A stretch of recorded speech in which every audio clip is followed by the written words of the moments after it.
Welcome to our channel. இன்னைக்கான வீடியோவில் என்ன பார்க்க போகிறோம் பார்த்தீங்கன்னா, பொதுவாகவே மல்லிகை செடிகளை பதியம் செய்யணும் அப்படின்ட்டு நிறைய பேர் நினச்சிட்டு இருப்பீங்க. இதில் இன்றைக்கி பார்க்கக்கூடிய டாபிக்னு பார்க்கும்போது ஜாதி மல்லி. பொதுவாகவே நம்ம வீட்டில் மல்லிகை செடியை வளர்த்தோம் அப்படின்னா வீடு முழுவதுமே நல்ல வாசனை வந்து பார்த்திங்கன்னா இருக்கும். அந்த மாதிரி இருக்கும்போது ஒரு சில மல்லிகை வெரைட்டிஸில் வாசனை இருக்கும், ஒரு சில வெரைட்டிஸில் இருக்காது. இன்றைக்கி வந்து பார்க்க போகிற டாபிக் என்ன அப்படின்னா, ஜாதி மல்லி செடியை பற்றி பார்க்க போகிறோம். பொதுவாகவே இது ஒரு கொடி வகையை சார்ந்த ஒரு செடி. இதை வந்து பார்த்திங்கன்னா ரொம்ப எளிமையான மெத்தடில், ரொம்ப எளிமையாக அந்த மாதிரி ரொம்ப ஈஸியாகவே ப்ராபகேஷன் பண்ண முடியும், பதியம் பண்ண முடியும். நிறைய பேர் நிறைய மெத்தடில் ட்ரை பண்ணியிருப்பீங்க. பட் நான் இன்றைக்கி சொல்லிக்க கொடுக்கக்கூடிய இந்த மெத்தடை ஃபாலோ பண்ணிங்க அப்படின்னா 100% 90 இல்லைங்க, 100% சூப்பரான சக்ஸஸ்ஃபுல் கொடுக்கும்.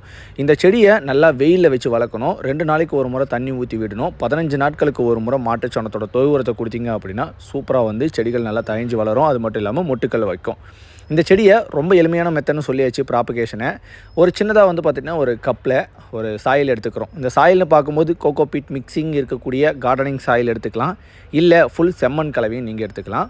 என்னை பொறுத்த வரைக்கும் கோகோ பீட் பாதி, கொஞ்சம் ஈக்குவல் பொசிஷனில் செம்மண் கலவை ஆட் பண்ணிக்கிறது ரொம்ப நல்லதாக இருக்கும். அடுத்தது நம்ம ஒரு கிளையை வந்து பார்த்திங்கன்னா செலக்ட் பண்ணுற கிளை வந்து கொஞ்சம் மெச்சூர் ஆகி இருக்கணும். அண்ட் இந்த மாதிரி வி ஷேப்பில் ஒரு குச்சி எடுத்துக்கிறோம். எதுக்குப்பா இந்த குச்சி அப்படின்னு கேட்குறீங்களா? இந்த வீடியோ பதிவை ஃபுல்லாக பார்த்துட்டு வாங்க. நம்ம எடுத்து வச்சுருக்க அந்த மண்கலவை இருக்கக்கூடிய கப்பை அந்த இடத்துல வச்சுக்கிறோம் செடிக்கு கீழே. அதுக்கப்புறம் எந்த கிளையில் நம்ம பதியம் செய்ய போகிறோம்னு நினைக்கிறோமோ அந்த கிளையை பெண்ட் பண்ணி அந்த மண்கலவையில் டச் ஆகிற மாதிரி பார்க்கணும். எந்த இடம்பா டச் ஆகணும் அப்படின்னு கேட்டிங்கன்னா, அந்த கணுப்பகுதின்னு தெரியும். இலைகள் எந்த இடத்துல இருக்கோ அந்த கணுப்பகுதிகள் அதில் போகிற மாதிரி பார்த்துக்கணும்.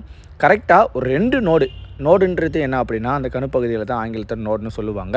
2 கணுப்பகுதிகள் அந்த இடத்துல டச் ஆகிற மாதிரி இருக்கும். ஏன்னு பார்க்கும்போது ஜாதி மல்லி செடியில் அந்த இடத்துல தான் வேர்கள் ஊனி வளர ஆரம்பிக்கும். பொதுவாகவே கொடி வகைகளை பொறுத்த வரைக்கும் எந்த இடத்துல இலைகள் இருக்கோ ஜாயினிங் அந்த இடத்துல வேர்கள் வரும். இப்போ அந்த 2 இடத்த மண்ணில் டச் ஆகிற மாதிரி வச்சாச்சு. இன்னொரு முக்கியமான விஷயம், வைக்கக்கூடிய அந்த குச்சி நல்லா அந்த கிளையை மண்ணில் ப்ரெஸ் பண்ணி பிடிச்சிருக்கிற மாதிரி இருக்கணும். தண்ணி ஊற்றும் போது பிரிச்சுட்டு மேலே வந்துடுச்சு அப்படின்னா நம்மளுக்கு சக்ஸஸ் ரேட் ரொம்ப கம்மியாக இருக்கும். ஓகேப்பா, இதெல்லாம் முடிச்சாச்சு. இதுக்கப்புறம் என்னப்பா பண்ணணும் அப்படின்னு கேட்டிங்கன்னா, இதுக்கப்புறம் இன்னும் கொஞ்சம் மண் வாரி மேலே வந்து ஃபில் பண்ணணும். எதுக்காகன்னு பார்க்கும்போது ஜஸ்ட் மேலேயே வச்சுட்டா மட்டும் நம்மளுக்கு வேர்கள் விடாது.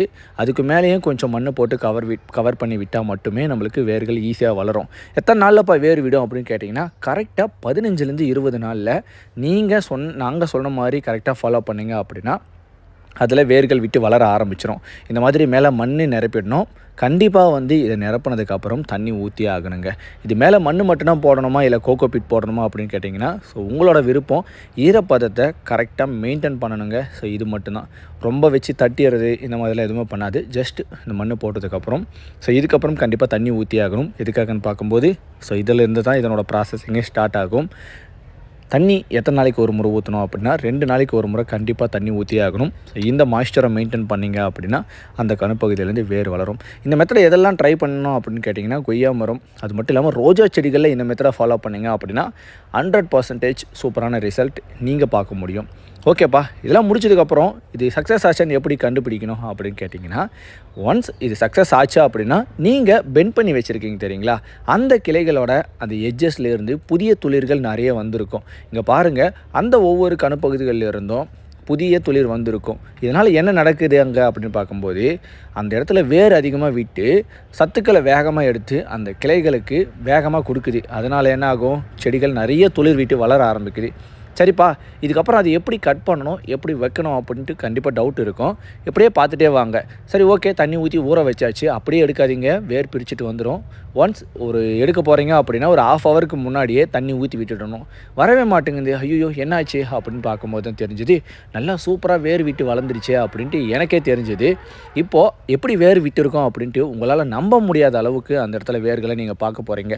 இந்த மாதிரி டிப்ஸ் கண்டிப்பாக எந்த ஒரு சேனலையுமே அப்லோட் பண்ணியிருக்க மாட்டாங்கன்னு நான் நினைக்கிறேன். ஏன் அப்படின்னா, ஒரு செடியை சேல் பண்ணணும் அப்படின்னு நினைப்பாங்க. நாங்கள் ஒரு கஸ்டமருக்கு செடிகளை சேல் பண்ணாலும் அவங்க உருவாக்கிக்கணும் அப்படின்ட்டு தான். வாவ், எவ்வளோ வேர் விட்டுருக்குன்னு பாருங்களேன். இது உங்களால் நம்ப முடியுதுங்களா?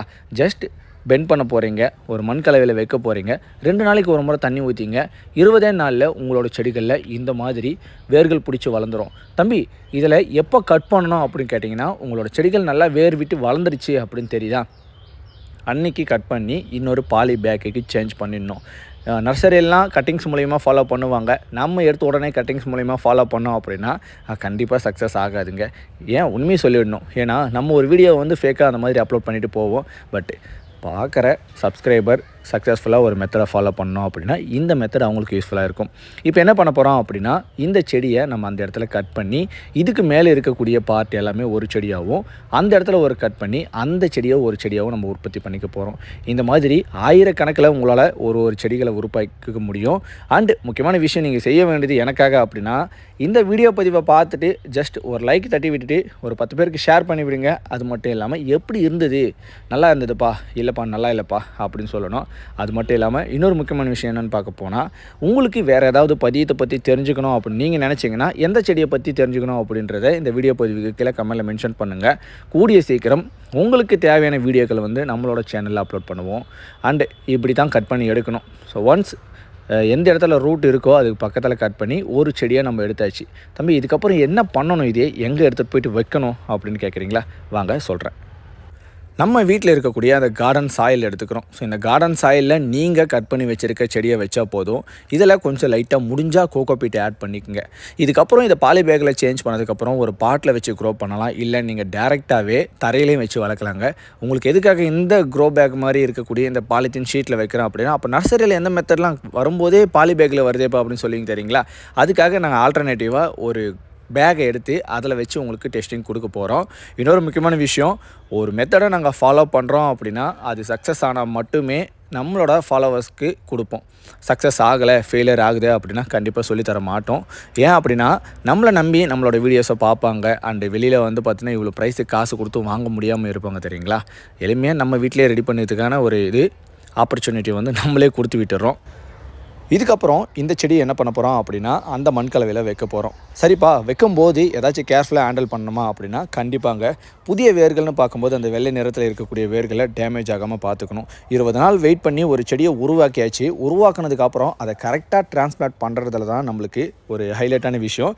அதை வச்சாச்சு. லைட்டாக மண் கலவை எடுத்து அதில் நிரப்பி தண்ணி ஊற்றி ஒரு செமி ஷேடான பிளேஸில் வச்சு மெயின்டைன் பண்ணுங்கள். கரெக்டாக இன்னும் ஒரு 15 நாளில் அந்த பாலிபேக் ஃபுல்லாகவே வேர் ஊனி வளர ஆரம்பிச்சிடும். அதுக்கப்புறம் நீங்கள் தரையில் வைக்கனாலும் பரவாயில்ல, எங்கே வைக்கணும்னு நினைக்கிறீங்களோ அந்த பிளேஸில் வச்சு நீங்கள் அந்த செடியை பார்த்துக்கலாங்க. இந்த வீடியோ பதிவு பிடிச்சிருந்தா ஒரு லைக் தட்டி ஒரு ஷேரை தட்டி விடுங்க. அது மட்டும் இல்லாமல் எப்படி இருந்துச்சுன்னு சொன்ன மாதிரி சொல்லிட்டு போங்க. ஓகே, அடுத்து ஒரு சூப்பரான வீடியோ பதிவில் சந்திப்போம். Thank you, bye by.